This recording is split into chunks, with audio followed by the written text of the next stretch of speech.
हम मत्ती में एक कनानी स्त्री को देखते हैं जिसको प्रभु यीशु में विश्वास था और उसका मानना था कि उसकी बेटी से दुष्ट आत्माएं निकल सकती है। उसने प्रभु यीशु से प्रार्थना की और उसकी बेटी ठीक हो गई। यह जरूरी है कि हम सच्चे विश्वास को पहचानें, तब हमें कोई फर्क नहीं पड़ता कि हम हमारे जीवन में कितनी कठिनाइयों का सामना करते हैं। बहुत सारे लोग कहते हैं कि विश्वास कहाँ से आता है। बाइबल हमें बताती है इफिसियों 2:8, क्योंकि विश्वास के द्वारा अनुग्रह ही से तुम्हारा उद्धार हुआ है और यह तुम्हारी ओर से नहीं, परमेश्वर का दान है। हमने इस वचन के द्वारा जाना कि विश्वास परमेश्वर की ओर से एक वरदान है, इसलिए नहीं कि हमें यह मिलना चाहिए था, इसे अर्जित किया या इसे पाने की योग्यता होना चाहिए था। यह हमारे स्वयं की ओर से नहीं, परमेश्वर की ओर से हमें दिया गया है। इब्रानी 11:6 कहता है, और विश्वास के बिना उसे प्रसन्न करना अनहोना है, क्योंकि परमेश्वर के पास आने वाले को विश्वास करना चाहिए कि वह है और खोजने वाले को प्रतिफल देता है। इसका मतलब ये बिल्कुल भी नहीं है कि जब हमें कुछ चाहिए तभी हमें परमेश्वर के पास जाना है। हमें परमेश्वर को प्रसन्न करने के लिए विश्वास की आवश्यकता है। परमेश्वर हमसे कहते हैं कि यह उन्हें प्रसन्न करता है कि जब हम उन्हें देख भी नहीं सकते तब भी उस पर विश्वास करते हैं। यह हमारे स्वतंत्र इच्छा से प्राप्त नहीं होता, यह हमें परमेश्वर के द्वारा उसके अनुग्रह और दया के साथ उसकी पवित्र योजना और उद्देश्य के अनुसार दिया गया है। परमेश्वर उन आज्ञाकारी और विश्वास योग्य लोगों को आशीष देने के लिए प्रेम करता है। विश्वास ही एक ऐसी बात है जो हमें अंत तक संभाले रहती है।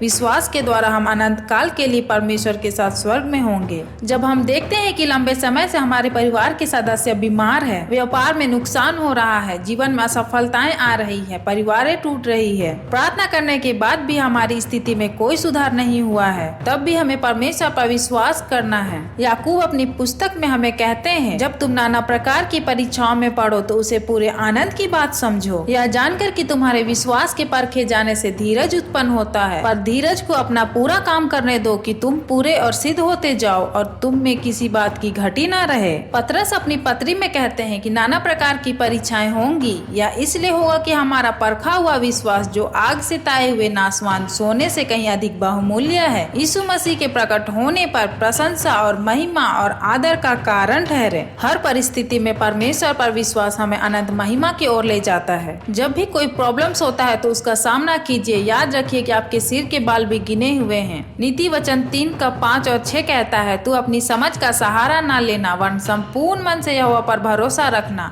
उसी को स्मरण करके सब काम करना, वह तेरे लिए सीधा मार्ग निकालेगा। आइए हम बाइबल से कुछ उदाहरणों को देखते हैं जिन्होंने विश्वास करके धीरज धरकर उस प्रतिज्ञा को पाया।